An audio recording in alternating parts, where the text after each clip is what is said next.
So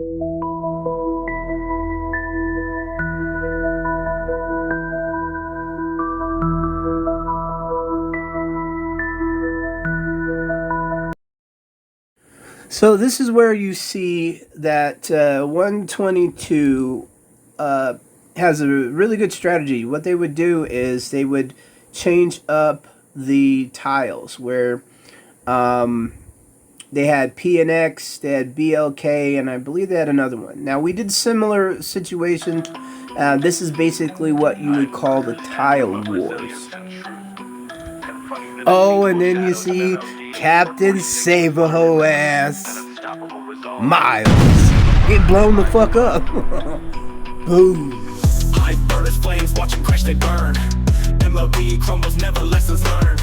46 coalition racialized this list. Hold back the smoke, Mr. Keep your smell like cat piss. Racist chants on Luke, drowning in their hate.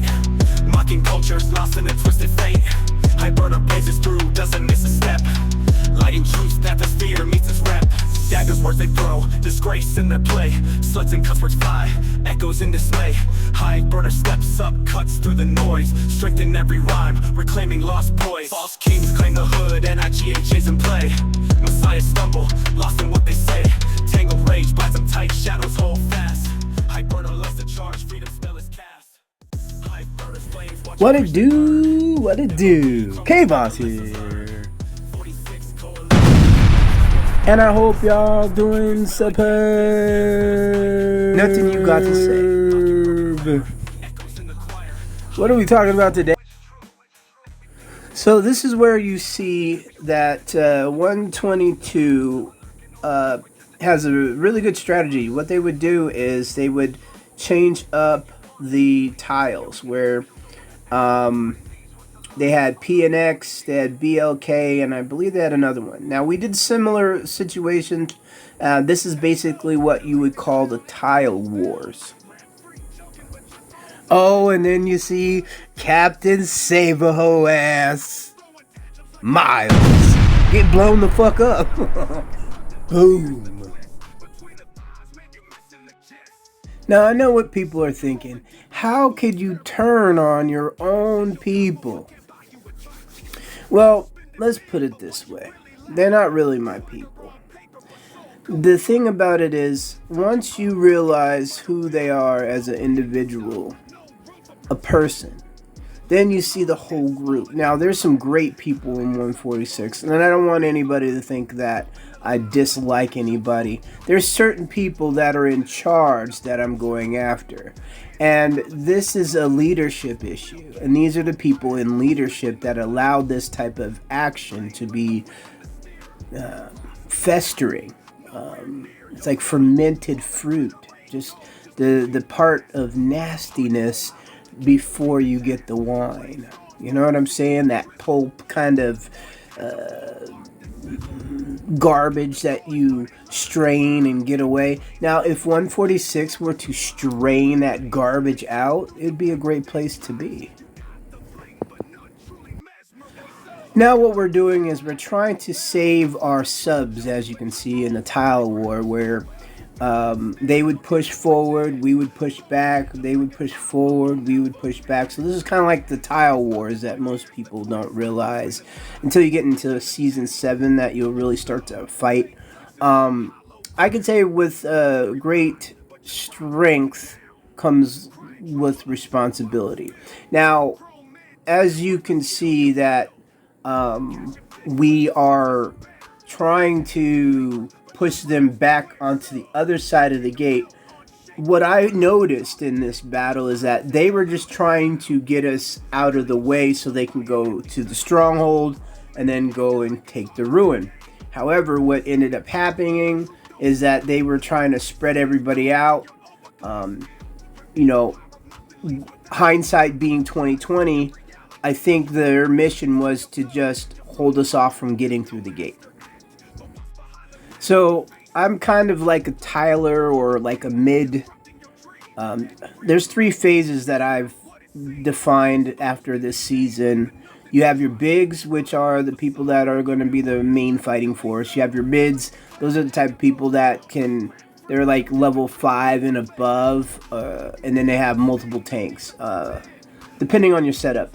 Some people's T1 is their only strongest, and their second is kind of strong, which depending on how you're set up. And then your other third tank is kind of, it's a Tyler tank, right? So you have your big T1 maxed to 200. Well, I have all my tanks are at 200. But then you have your hero combinations, and then you have your setup as far as the type of gear, the troop parts or tank parts that you have, and those are going to depend. So I was going to do a video on that. I don't see anybody else talking about it, so I might do a video. So if you're interested in that, drop that in the comments. I'll break it down and give you the scoop on what it should look like. Not that I'm the greatest at it or have the most money to spend on it, but I can tell you the variables between the destroyer gear. You have your smasher gear. Should you have all 3 gears on, or some people even have combinations where they have 3 smasher gears and they have 3 destroyer gears. You know what I mean? So if you're interested in that, I'll definitely make that video. Now this is where it gets really costly about your troops and your different standpoints, especially when you're doing tiles and then you're fighting in the open field. This is where I noticed that I lost the most amount of troops, is when we try to keep taking this damn gate, and every single time you hit the gate, you lose troops, and then you're fighting against people that had annihilation, and you're sitting there at a level, let's say you had T15s and somebody had T19s, you're losing a shit ton of troops. And this is when we converted into the tiling versus, and mainly what we were trying to do here was to hold the position so that they couldn't get past it and go through and get the strongholds and get the ruins. However, what ended up happening is a lot of people lost a lot of troops during this process. This process was probably the most detrimental to a lot of people. And this is when I started noticing the level of energy going down. Now, this is sped up times 2. And so that means this is probably about an hour of fighting. Not everybody has the time to do that, for one. 2, the time zone difference was another key factor in the reason why with going against 122, it made it very difficult because, a lot of us are US based. And those who aren't US based, I'm a night owl, so it worked for me to be up during the times that the Europeans are up, and then you have the people that were, I believe, I don't know if they're, I don't know where exactly everybody is at in 122. I do know that they're over on the east side, or I don't want to label it incorrectly, so I don't know, but more on that Asian side time frame. So with that being said, it made it a little bit more challenging to get people on at certain times, which I would strongly constitute this in if you are watching in a different kingdom or planet, to have time zones. Find out what people's time zones are, so that way hey, what time can you be on? Not making it a chore, but just 4-hour blocks. That way you have a watch captain, a block captain.